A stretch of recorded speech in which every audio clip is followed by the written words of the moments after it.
हे रामचंद्र कह गए सिया से, रामचंद्र कह गए सिया से, ऐसा कल युग आएगा, हंस चुगेगा गाना गुनका, हंस चुगेगा गाना गुनका, कौआ मोती खाएगा। श्री रामचरितमानस को फाड़ दिया गया, कुछ नया नहीं हुआ। ग्रंथों को नष्ट करना जालिमों और बेवकूफों दोनों के लिए जरूरी हो जाता है। सन 1199 में बख्तियार खिलजी ने नालंदा कैसे फूंका था, ये गूगल कर लीजिएगा।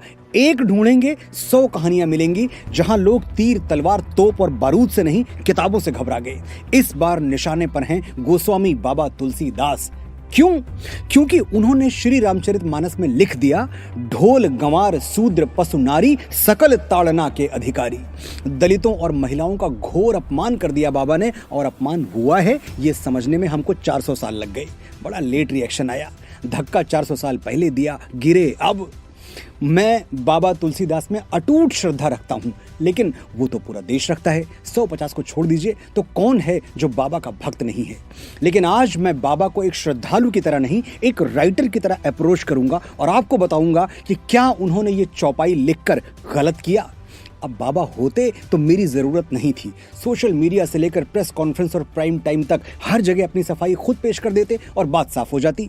लेकिन बाबा सशरीर है नहीं, इसलिए मुझे ही बोलना पड़ेगा। सिर्फ 2 मिनट मुझे गौर से सुनिएगा, ढोल गंवार का पूरा सच आपके सामने आ जाएगा। ऊपर वाला रॉन्ग हो सकता है, लेकिन डोंग कभी रॉन्ग नहीं होता। बचपन में तहलका फिल्म देखी थी जिसमें अमरीश पुरी साहब ये डायलॉग बोलते हैं। तो क्या फिल्म के राइटर्स कहना चाह रहे थे कि डोंग सचमुच ऊपर वाले से बड़ा है? नहीं भाई, ये तो एक विलेन ने बोला, और विलेन तो वही बोलेगा जो उसका कैरेक्टर है, उसका चरित्र है, यानी गलत बात बोलेगा। इसे फिल्म के राइटर का विचार नहीं माना जा सकता। पॉइंट यही है, जब फिल्म के डायलॉग उसके कैरेक्टर के विचार हैं, राइटर के नहीं, तो फिर श्री रामचरितमानस में खलनायक समुद्र के विचार बाबा तुलसीदास के विचार कैसे हो गए? श्री रामचरितमानस एक प्रबंध महाकाव्य है, जैसे नॉवेल या फिल्में होती हैं। प्रबंध साहित्य वो है जिसकी कहानी में एक स्टार्ट हो, एक मिडिल हो और एक एंड हो, और उसमें जो कैरेक्टर जैसा है उसके डायलॉग्स वैसे ही हों, यानी हीरो सही बात करे और विलन गलत। ढोल गंवार शूद्र पशु नारी सकल ताड़ना के अधिकारी, इस चौपाई को या इस डायलॉग को संदर्भ और प्रसंग के साथ, रेफरेंस टू कॉन्टेक्स्ट के साथ समझेंगे तभी बात समझ में आएगी। सीन देखिए पहले, श्री राम 3 दिन तक समुद्र से विनती करते रहे, मुझे लंका जाने का मार्ग दे दो भाई, मेरी पत्नी के प्राण संकट में हैं। समुद्र ऐसा अहंकारी के मार्ग छोड़िए उत्तर तक नहीं दिया। फिर श्री राम को क्रोध आ गया, उन्होंने चढ़ाई प्रत्यंचा और कह दिया कि मैं अहंकार की छाती में अग्नि बाण गाड़ने के लिए विवश हूं, भय बिन होए न प्रीत। बात तो सच है। समुद्र का अहंकार टूट गया और वो मणियों रत्नों सहित त्राहि त्राहि करता हुआ श्री राम की शरण में आ गिरा। अब समुद्र जो कहता है उसे ध्यान से सुनिए, सारा भेद, सारा सीक्रेट यही छुपा है। सभय सिंधु गहि पद प्रभु केरे, क्षमहु नाथ सब अवगुण मेरे, गगन समीर अनल जल धरनी, इनकई नाथ सहज जड़ करनी, प्रभु भल कीन मोहि सिख दीन्ही, मर जादा पुण्य तुम्हारी कीन्ही, ढोल गंवार शूद्र पशु नारी सकल ताड़ना के अधिकारी। समझाता हूं क्या कहा समुद्र ने। हे प्रभु, मुझे क्षमा कर दीजिए। आकाश हवा धरती और वायु की तरह जल भी जड़ है, मैं भी जड़ हूं, मुझ में सोचने समझने की शक्ति नहीं है।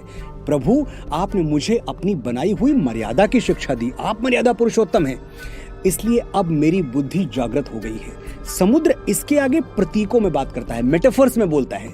वो कहता है ढोल यानी एक ऐसा वाद्य यंत्र जिसे बिना सीखे नहीं बजाना चाहिए, वरना संगीत की जगह शोर निकलेगा। गंवार यानी अशिक्षित ग्रामीण। अब गंवार कोई गाली नहीं है जो हम आज मानते हैं, जो गांव में रहे वो गंवार, ये सिर्फ ग्रामीण का अवधि रूप है। शूद्र यानी कर्म के आधार पर विभाजित समाज में चौथे तबके के, 4th क्लास, चतुर्थ वर्ण के लोग, इनका आज के शेड्यूल कास्ट से कोई कनेक्शन नहीं है, ये बाबा साहब अंबेडकर भी मानते थे। तो शूद्र SC ST या OBC को नहीं कहा गया है, ये ध्यान में रखिएगा। आगे समुद्र कहता है पशु यानी मनुष्य को छोड़कर सभी जीव जंतु और नारी जिसे मिडिवल पीरियड में शिक्षा से दूर रखा गया था। आपने जो शिक्षा मुझे दी है उस पर इन सब का भी अधिकार है। ढोल, गंवार, शूद्र, पशु, नारी, इन सबको ये शिक्षा मिलनी चाहिए जो आपने मुझे दी। समुद्र के ऐसे विनीत वचन सुनकर श्री राम उसे क्षमा कर देते हैं और फिर समुद्र के ही परामर्श से नल और नील समुद्र पर संसार का सबसे प्राचीन सेतु बना देते हैं, जिनके पत्थर इतिहास के अथाह सागर पर आज भी तैर रहे हैं। अब आप ही बताइएगा, ढोल, गंवार, शूद्र, पशु, नारी, सकल ताड़ना के अधिकारी ये श्री राम के थॉट्स हैं या गोस्वामी तुलसीदास के? दोनों के नहीं, ये विचार 100% 100%